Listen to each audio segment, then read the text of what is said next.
Out of all the glitches in Zelda Ocarina of Time, there's gotta be one that is the most coveted. Speedrunners fear it. Most are afraid to even attempt it. Out of all the mind-blowing glitches that exist in this game that allow Link to literally move through walls, fly even, what technique could possibly bring almost all of the speedrunning community to its knees? Well, my friends, I'll tell you. It's a little technique called Hess. Hyper Extended Super Slide. If you want to earn a competitive time in the OOD speedrunning community, there's no way around it. You need to learn how to Hess, and I'm gonna show you how to do it. So what even is a Hyper Extended Super Slide? Well, if you're even watching this video, odds are you know what a super slide is. This is where you shield drop 2 bombs, forward roll into the bombs right as they explode, hold shield and mash A. If done right, the momentum will send Link back at an incredible speed. But there's one problem. You can't move Link in any other direction while in this state. You can only move backwards. So what makes a Hess so special? It gives you the momentum of a super slide with the ability to control Link. In theory, you can move anywhere you like at incredible speeds. So why isn't everybody doing this? Well, people say that it's incredibly difficult to pull off. But is it really? So before we even talk about how to Hess, there's a few basic concepts we need to understand first. Now, if you've watched my shorts, odds are you've heard me say the phrase, do 1 ESS turn to the left, or do 1 ESS turn to the right. What is an ESS turn? Well, if you just barely move the analog stick in a direction, Link will actually start spinning in a circle rather than take a step. This is indicated by this number down here. As I move the analog stick further, the number increases. And ESS is activated between -10 and -26. -27 and above will make Link start doing a step and not an ESS. This is where a lot of people start to struggle with any glitch that involves ESS because you need to learn exactly where the dead zone is on your analog stick. You need to just barely move the analog stick, and this glitch involves you to do it almost instantly, and that's where a lot of people are struggling. So the first thing I recommend is to get really cozy spinning Link in circles. So now that we understand what ESS is, we need to get cozy incorporating it into this technique. So the very first step of doing a Hess is to Z target, hold shield, tap A, let go of Z and shield, and input ESS. I suggest getting cozy doing this before anything else. The next thing to understand is manipulating Link's iframes, or invincibility frames. Well, a funny thing about Ocarina of Time is when Link bonks into something at a close distance, he'll actually activate iframes for some reason. This is the key to activating a Hess.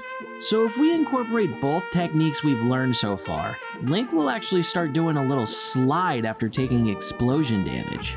When Link rolls into an explosion with ESS activated, he'll take 7 frames of damage.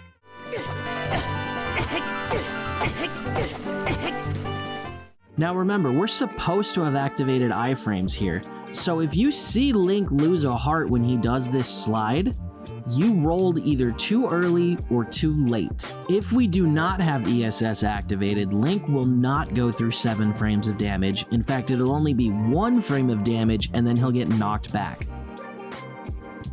So, in order to activate a Hess, we need to repress Z and R on the 2nd damage frame while having ESS activated.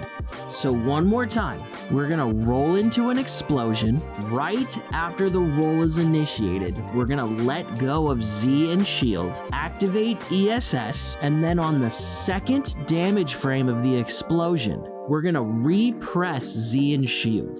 And then wouldn't you know it, you're hessing across high roll. Isn't that crazy? Now it's very important you maintain the ESS position the entire time. If you lose ESS, you will stop hessing immediately. And to change directions, all you have to do is let go of Z and Link will start turning whatever direction you have ESS pointed at. And like I said, You can hold this for as long as you can maintain it.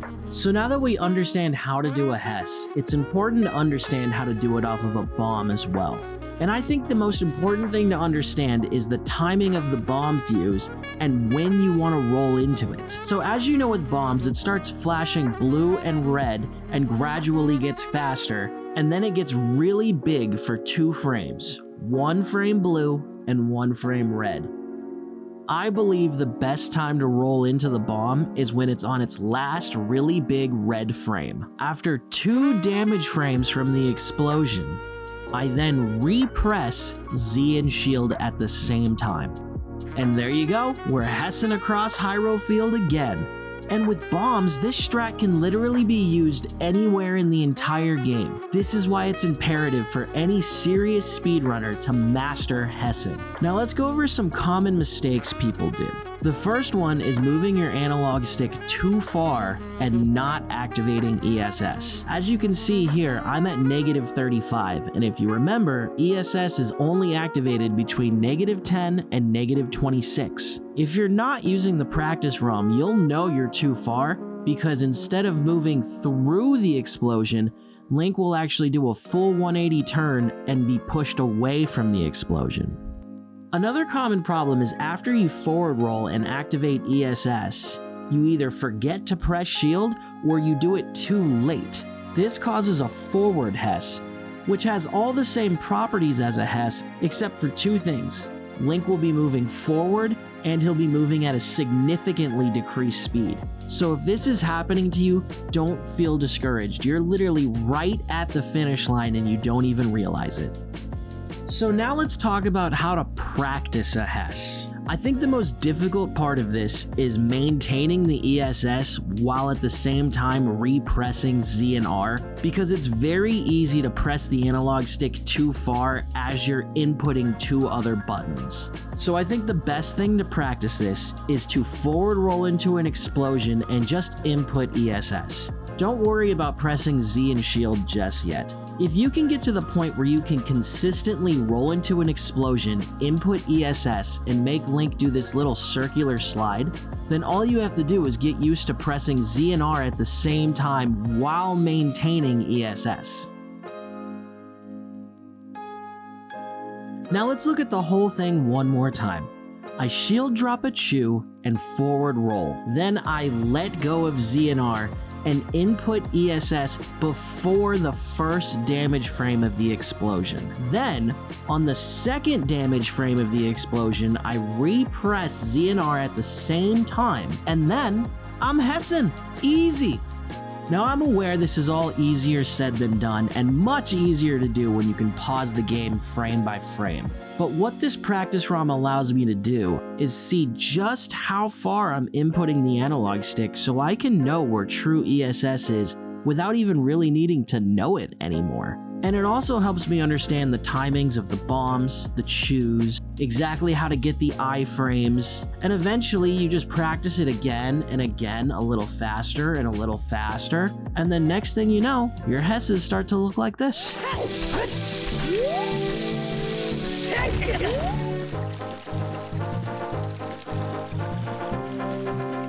Well, my fellow Soul Katz, I sincerely hope I helped you guys understand this strat. A lot of the top runners in this community are gatekeeping this information, and for the life of me, I can't figure out why. It's kind of silly. Either that, or the videos that are presented to us are just, oh my god, man. Like, I'm not gonna point anybody out in particular, but you guys know, man. There's a lot of, actually, oh, I made a mistake here, It makes it very frustrating to understand how a lot of these glitches work and operate. My main goal is to be able to clearly explain these things to you guys because I want everybody to enjoy this game the way that I enjoy this game. Well, I guess there's only one thing left to say. I'm Nick the Old Soul, and I'm gonna make you a pro at Zelda Ocarina of Time No Logic Randomizers.